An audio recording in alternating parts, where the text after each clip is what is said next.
जय जगन्नाथ। कवि गुरुप्रसाद महांती 1924 मसीहा जुलाई 16 तारिख में गुरु पूर्णिमा दिन कटक जिलार नागबाली ठारे जन्म।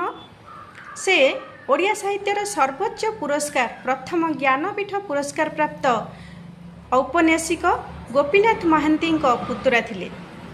तांकू आधुनिक ओडिया कवितार टी.एस. एलियट कहुए। से इंग्राजी स्नातकोत्तर शिक्षा हासिल करथिले। जड़े मेजर बा एनसीसी शिक्षक तथा कवि मध्य थिले। ओडिया कवितारे पाश्चात्य चिंता संबलित नूतनतार प्रवर्तक भावे से अशेष जशर अधिकारी होई पारिथिले। तांकर समुद्र स्नान कविता संकलनटी केंद्र साहित्य एकाडेमी पुरस्कार प्राप्त। अन्यान्य कविता संकलन गुड़िक मध्यरे नूतन कविता, आश्चर्य अभिसार, कविता समग्र, गुरुप्रसाद कविता आदि पाठक परिचिति लाभ करिछि। तांकर समुद्र स्नान कविता संकलनर गोटिए कविता चंपा फूल। आसंतु पाठ करिवे।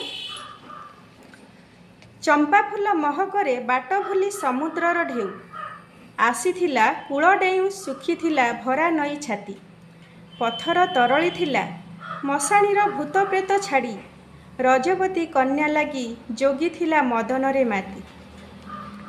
चंपा फूल हाथे धरी मनासिला जादू करी थरे, पथर पालटी हेला राजा पुओ, हाड़ सबु हेला मुक्ता फूल, रजा झियो बेणी फूल खसीगला सुए सुए भासी, गोटिए फूलरे पुणी हेला कोटी मनीषर मूल।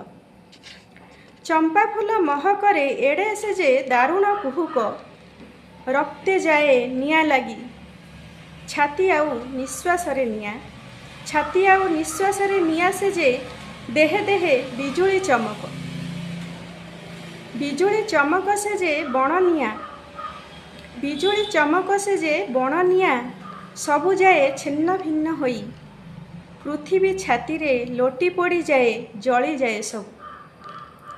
मांस फुटे फूल होई, मांस फुटे फूल होई, मने पड़े रोमांचरे सोई।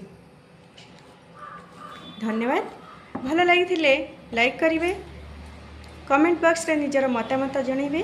आज पई रहिली, नमस्कार।